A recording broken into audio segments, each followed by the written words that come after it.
He was one of only 3 people in the US who could touch the real R2-D2. Studios gave him information worth $1 million. On MythBusters, he made things that were not possible. But behind the scenes, he was thinking about something very dangerous. He felt dizzy while having dinner with his fiancée in July 2020. Within hours, medics were working hard to save him. After 3 surgeries, his family had to make an awful choice. This is what really happened. His birthday is October 23, 1970, and he was born in Los Angeles. Carolyn, his mother, raised him by herself when things were hard. She went to school for business at night and worked 12 hours a day at an accounting company. She turned down a better job offer in San Francisco, even though it was better. She thought Grant would do better in school in Los Angeles. They lived in a small apartment with 2 rooms. She changed their dining room into a study space and helped him learn every night for 3 hours. She got him science kits instead of toys. Everything began with one of those Radio Shack kits. Grant began taking things apart when he was only 5 years old. He took apart 38 items in just 1 year. He didn't write anything down. He could remember each and every screw and wire. He once took apart the new microwave for the family and found a problem. His mother told him about it. The business called back 1,200 pieces. He was that smart even when he was in kindergarten. There were risks though. During a radio game when he was 6, he badly shocked himself. His heart stopped beating. He didn't tell his mom. He didn't want her to take his tools away. On May 28, 1977, everything changed. Grant went to the theater to see Star Wars. He was 7 years old. He did not move at all for 2 hours. From then on, he could only talk in robot beeps. For weeks he didn't speak English. He missed 17 days of school that summer to build an R2-D2 out of spare parts he found in trash cans. He had more than 600 parts and pages of pictures by August. He didn't get much sleep because he read college-level guides with a lamp under his blanket. He even changed the way his school's PA worked. Get the Star Wars theme to play. It worked better than before. In any case, he was banned. Things didn't slow down when Grant started at Crestview Prep in 1984. He could go to college for free. He told a physics teacher off in class when he was 14. He wasn't allowed to go to school science shows after his 2nd year. The judges thought that his work was fake. His robot name was Murphy, and he made it in 1986. Xbox and an old Commodore 64 were used as parts. It was able to get around the school on its own. Things like that didn't happen very often back then. But it cost something. He hurt his hands when he soldered. He had early carpal tunnel by the time he was 16. In lieu of going to PA, he hid in a science room for nearly an hour every day and built robots. One teacher knew and didn't say anything about it. During his time in school, he made 13 robots. Lots of his friends hadn't even passed math. He wanted to be an engineer when he started at USC in the late 1980s. But he hit a wall in 1992. It was too much for him. He was worn out. He even thought about becoming a screenwriter instead. He liked movies and telling stories. He really thought about quitting engineering. He asked about changing his major at the film school. They told him it would be hard. Then he met Tomlinson Holman, who made the well-known THX sound system. Grant was amazed. He did something brave right then. He offered to work for free as Holman's helper. To do that, they had to clean up an office that was a mess and full of papers from professional groups like IEEE and SMPTE. It wasn't exciting, but it made him feel alive again. He saw that engineering could be used in interesting ways. Giving back changed everything in that 1 year. Holman became a teacher. Grant got a job at THX through him. It turned into a full-time job right after I graduated in 1993. As of now, Grant is a licensed engineer at THX. He made sure that monitors and other audio gear met all the requirements for THX approval by testing them. He paid close attention to how a speaker dealt with stress, how it worked at different levels, and how constant the sound was. That turned into his life. It wasn't just lab work though. He would sometimes dress up as C-3PO for business events. Lucasfilm asked Grant to help them with the Star Wars name, and he agreed. In the moment it seemed like a small thing, but it showed that he was moving toward fun and more. From 1993 to 1996, Grant worked to make THX sound the same in all houses. He made ways to test speaker arrangements, and figure out how to make sure that every theater had the same THX sound experience. He checked audio equipment from the makers and worked with sellers to make sure they followed strict technical rules. Because he checked the quality, the THX mark was on hundreds of houses and dozens of consumer goods. His path to becoming an industrial light and magic artist wasn't easy or usual. His first job was at Lucasfilm's THX section after graduating from USC in 1993 with a degree in electrical engineering. He worked at THX to make sure that stereo equipment met THX standards by putting it through stress tests.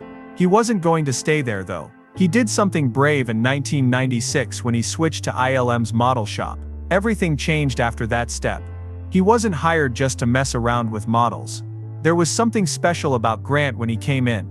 His mind was made for circuits and systems. Most model makers were artists or mechanics, but Grant was better because he was an engineer. Over the course of 9 years, he worked on movies like Jurassic Park, The Lost World, and Star Wars Episodes 1, 2, and 3. What does he do? Come up with the electronics, lights, motors, and anything else that made the things move or glow. With R2-D2, Grant Imahara's journey did not begin with fame or a big break.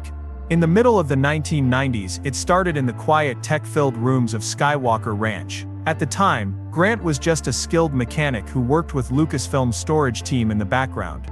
But his work stood out. They were interested in how much he knew about tech. Soon he was asked to improve the old R2-D2 models that were kept in the Lucasfilm vaults. That small job turned into an event that changed my whole life. Soon after, Grant became a member of a very small club. He became one of only 3 people in the whole country who were publicly allowed to drive R2-D2 at live events and ads. The other 2 were Nelson Hall and Don Bees.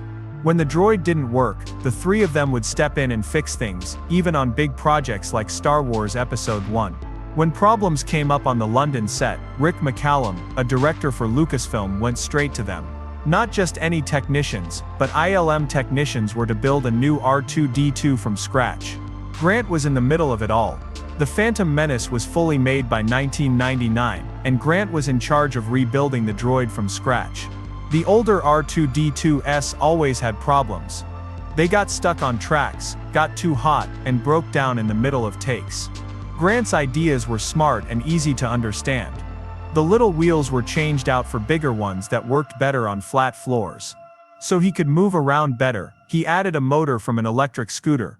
He also did the wiring for the radio settings and the whole power system. It worked. R2 was easier to control and worked better. Now in Attack of the Clones, Grant got the best new feature. He was in charge of making all 12 R2-D2 models better. One big change was the dome lights and logic screens that flashed. He got rid of the old broken lighting system and put in LED lights that were made just for him. The tiny exact lights were controlled by a special microcontroller he had made before for Galaxy Quest, another movie. Grant knew how to make new magic out of old work. It was hard to work on set. It was really hard to watch the scenes with Naboo and the Phantom Menace. The floors were not level. The decorations were fancy. The R2s were not made to handle that. Since the first 3 movies, the droids have had trouble with rough surfaces.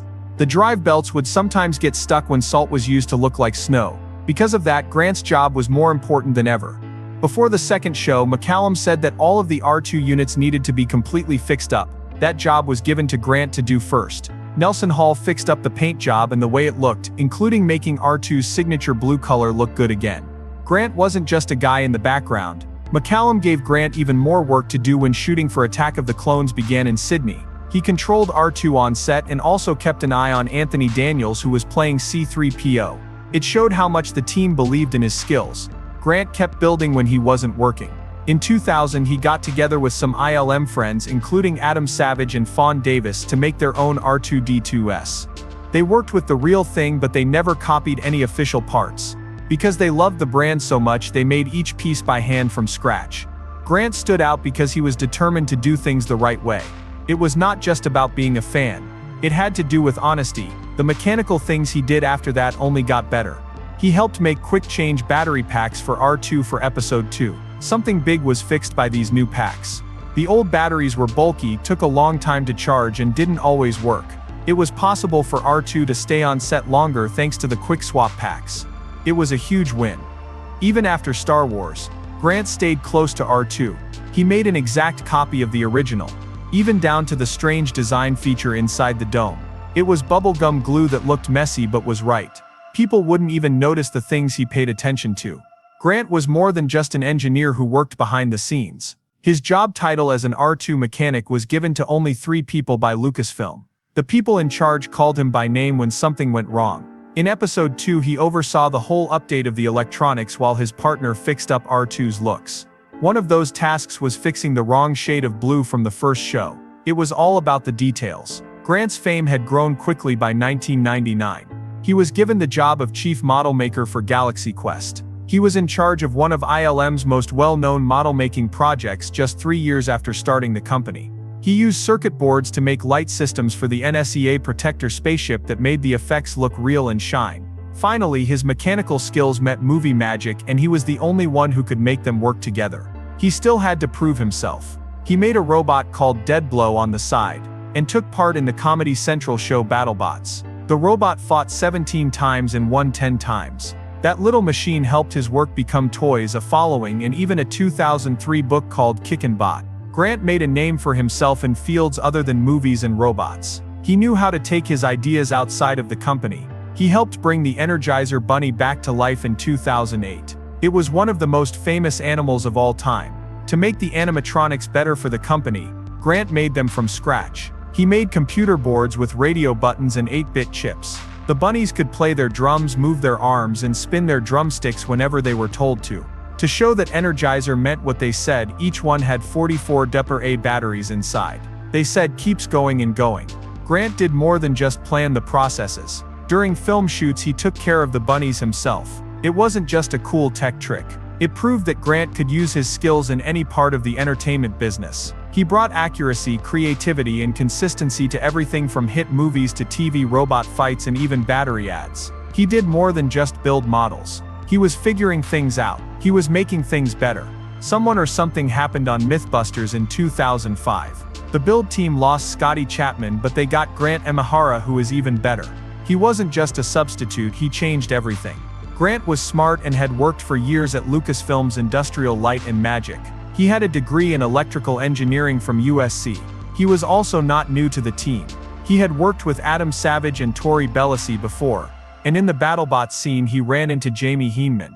Adam had once said that Grant was the only one of us who really knew what we were doing. It was clear. When he got there, the bar was raised right away. Grant was known as the geek on the build team for 9 years and more than 200 shows. Not as an insult, but as a sign of pride. He was better at science stuff than Kari and Tori, who were better at art and builds. They made a great group when they were together. But Grant was more than just smart and funny. He also got his hands dirty, sometimes in a physical way. During a 2009 show, the group chose to see if earwax could be used as candle wax. It was based on Shrek, and at first it seemed funny. Then the scary stuff started. A doctor gave them a jar full of earwax from a lot of different patients. Grant's job: warm it up. What was awful smell filled the air as soon as it melted though.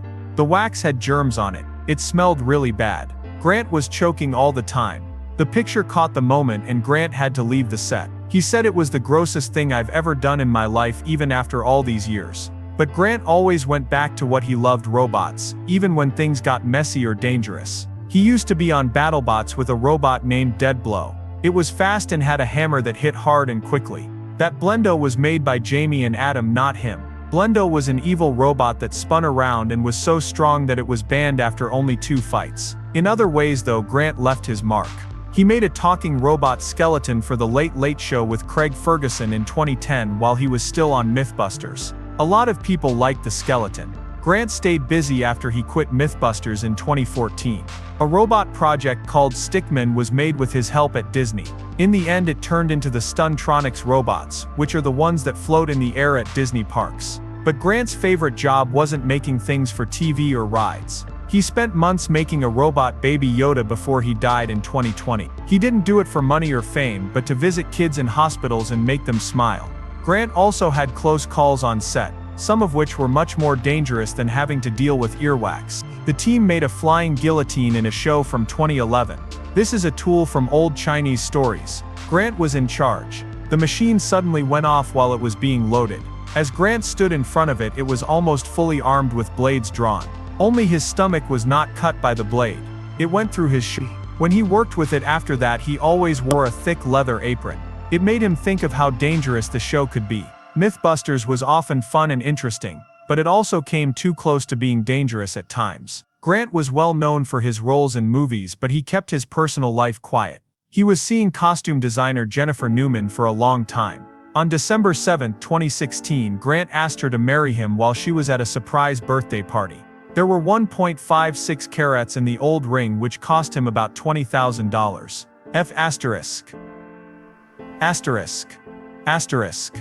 Yeah, was Jennifer's answer. That was them, true, honest and deeply in love. Jennifer was with him in his last moments, which was sad. They were having dinner on July 11, 2020, when Grant felt weak and dizzy all of a sudden. He passed out around 9 p.m. Someone called 911 and rescuers took him to the hospital right away. At first it looked like the doctors could save his life. He had a brain tumor. He didn't wake up after the first surgery, but it went well. After the second surgery, things got worse. When doctors got ready for the third surgery, they saw that the damage was too great. Grant was only 49 years old when his life support was turned off on July 13, 2020. Scientists and movie fans were both shocked by his death. Grant didn't just make robots in his last year, he also made people happy. He worked on making a baby Yoda for 3 months. He made everything himself, including the designs, prints, and programming. It wasn't for a show though, he made it to see kids in the hospital. Grant once said, "He makes people happy." He saw his job as giving people tools to feel better. In high school, he taught kids how to use robots. A few of those kids went on to become teachers themselves.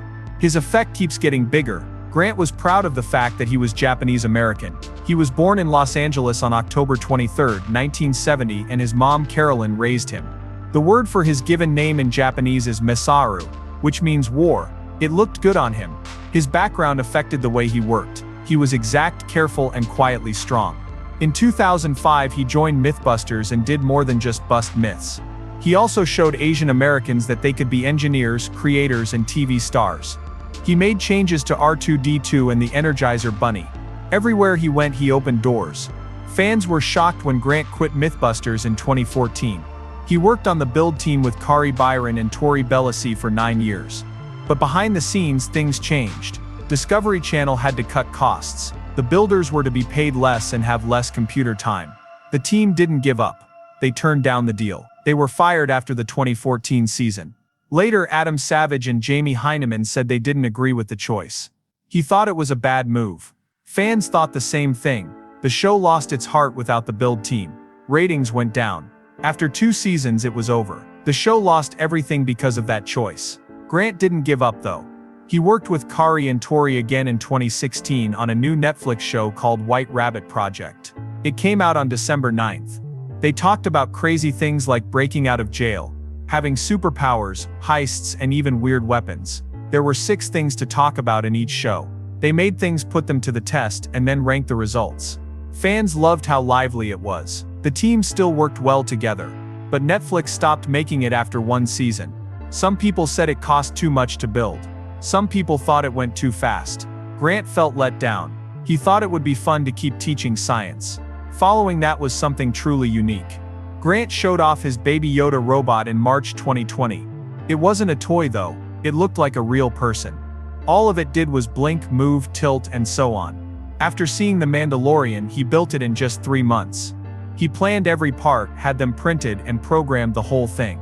The head had tiny motors that moved the eyes and made it blink. The neck could turn and tilt. It was hard to move the ears because they were heavy and tough. He had to make several changes to the motors before it worked right.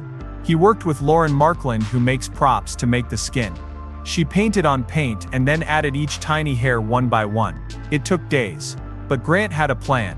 He planned to take it to hospitals for kids. He wished to cheer up sick kids.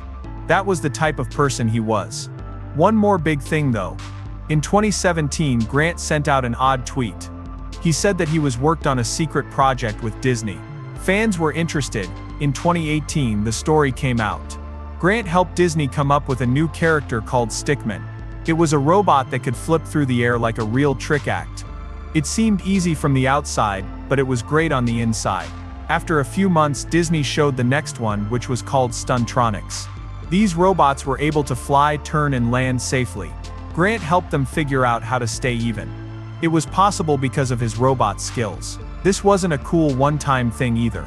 These robots were going to be used in shows and rides at all of Disney's parks. The 13th of July 2020 evening began like any other. Grant and his girlfriend were having dinner at home in Los Angeles. But that night went from peaceful to scary. He had been having terrible headaches for days. It got worse around 9 p.m. He was feeling dizzy, it hurts in his neck and back. After that his legs stopped feeling anything. He passed out soon after. The girl he was with called 911. The paramedics got there quickly. His vital signs seemed fine, which was strange, but it was clear that something was wrong. He was in pain and quickly passed out. They took him to the hospital right away. A brain tumor was found right away by the doctors. It most likely had been getting bigger for a while, and now it had burst. They took him to surgery right away. He made it through the first one, but he didn't wake up. They tried again on Sunday with another surgery. One more long shot. Nothing has changed. An MRI was done on Monday. The results broke my heart. Too much damage was done to the brain. There was no more hope. His family talked about it and then made the hard choice to turn off the life support. The world lost a smart, artistic person all of a sudden. It was bad news that got around quickly. Fans, artists, scientists, and builders from all over the world were sad. Adam Savage, who works with him on MythBusters, said he didn't know what to say. He said Grant was smart, nice, and giving. His best shows from MythBusters, Killer Robots, and White Rabbit Project were shown on Discovery Channel over the course of 2 days as an homage. It was even recognized in the game world. Matthew Mercer named a character in Dungeons & Dragons after him. The character is called Imahara Joe, and he is a brilliant creator in a magical world. It was a beautiful way to honor his life. Jennifer Newman, who used to be engaged to Grant, told everyone about her pain. She said a piece of her heart and soul had been taken away. Grant's story didn't end there though. It would have been his 50th birthday on October 23, 2020. His mom, friends, and co-hosts started the Grant Imahara STEAM Foundation in honor of him. Grant wanted to help kids learn science, technology, engineering, art, and math, and this was made to keep that dream living. Grant used to coach Team 841 at Richmond High School, which was a robots team. That team still exists and is run by someone Grant used to teach. Over 80 props from Grant's time on MythBusters were auctioned off in August 2021 to raise money for the charity. He even made some of the things there. Since then, the foundation has given out grants, paid for unpaid jobs, and helped smart students from all over the world reach their goals.